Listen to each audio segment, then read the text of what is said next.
సంవత్సరం ఇంత ఉంది అని అంటే రేపు సంవత్సరం పెరిగేదే కానీ తగ్గేది ఎక్కడా ఉండదు అని చెప్పి ఆ రకంగా గత 5 సంవత్సరాల గత సంవత్సరం 5 సంవత్సరాలు చూస్తే state compounded annual growth rate of state tax revenues పెరుగుదల చూస్తే 13.29%గా ఉంది అధ్యక్ష. అదే పెర్సెంటేజ్ 13.29% గ్రోత్ రేట్తో అడుగులు ముందుకు పడిందంటే ఆదాయం రాష్ట్ర ప్రభుత్వానికి ఈ ట్యాక్స్ రెవెన్యూస్ రూపకంలో 2,24,603 కోట్ల రూపాయలు రావాల్సింది అధ్యక్ష. ఆ 3 సంవత్సరాలకు కలిపి 2019, 20, 20, 21, 22 సంవత్సరాలకు సంబంధించి. అయితే రాష్ట్రానికి వచ్చింది ఎంత అని అంటే కేవలం 1,85,687 కోట్ల రూపాయలు మాత్రమే రాష్ట్రానికి ఆదాయం వచ్చింది ఈ tax revenues రూపకంలో.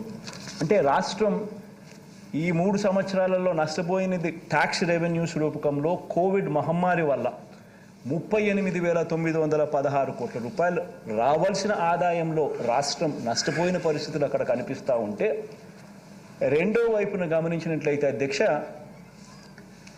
Compounded annual growth rate central గవర్నమెంట్కి కూడా వాళ్ళ ట్యాక్స్ రెవెన్యూస్ కూడా ఏదైతే పెరుగుదల 12.76% పెరుగుదలతో వాళ్ళకు గత 5 సంవత్సరాలలో వాళ్ళకు ఉంటే వాళ్ళకు కూడా ఇదే మాదిరిగానే దెబ్బపడి వాళ్ళు స్టేట్ గవర్నమెంట్స్కి ఇచ్చే డెవల్యూషన్స్ కూడా వాళ్ళు కూడా ఇవ్వలేకపోయారు.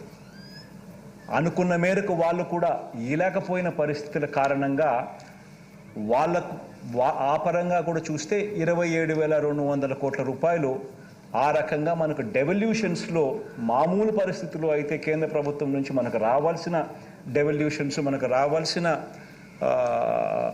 డబ్బులు కేంద్రం నుంచి మన వాటాగా రావాల్సిన డబ్బులు కూడా మనం కోల్పోవడం జరిగింది.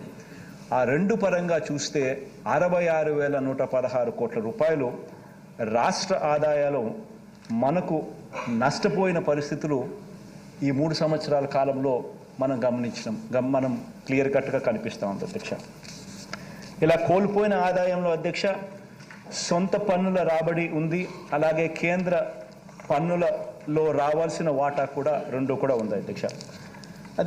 ఆదాయాలు కోల్పోవడం, ఖర్చుల భారం పెరగటం, తద్వారా అప్పులు పెరగటం, ఇవన్నీ కూడా ఒక గొలుసు కట్టగా ప్రపంచంలోని దాదాపు అనేక దేశాల ఆర్థిక వ్యవస్థలను కుదిపేయడం కూడా మనం అంతా కూడా గమనించాం.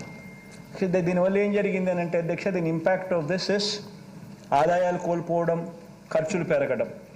ఈ రెండిటి వల్ల ఏం జరిగింది అని అంటే మన ఏం జరిగిందని అంటే దేశమే కాదు అధ్యక్ష, ఇతర దేశాలు కూడా including our country, including every state, including country, including దేశాలు కూడా అందరూ కూడా అప్పులు పెరగటం, ఇవన్నీ కూడా ఒక గొలుసు కట్టుగా ప్రపంచంలోని దాదాపు అనేక దేశాల ఆర్థిక వ్యవస్థలను కుదిపేయటం కూడా మనం అంతా చూసాం. మన దేశంలో కూడా చాలా రాష్ట్రాలు, మన రాష్ట్రం గురించి తర్వాత చెప్తాను ఎంత మెరుగ్గా మనం చేశామన్నది.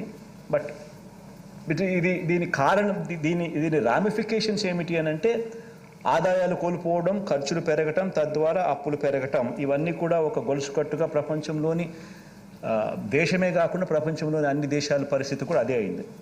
అలాంటి పరిస్థితుల్లో అధ్యక్ష కేంద్ర ప్రభుత్వానికి సంబంధించిన గుణాంకాలు కూడా ఒకసారి మనం అంతా కూడా గమనికలో తీసుకుంటే, కేంద్ర ప్రభుత్వం అధ్యక్ష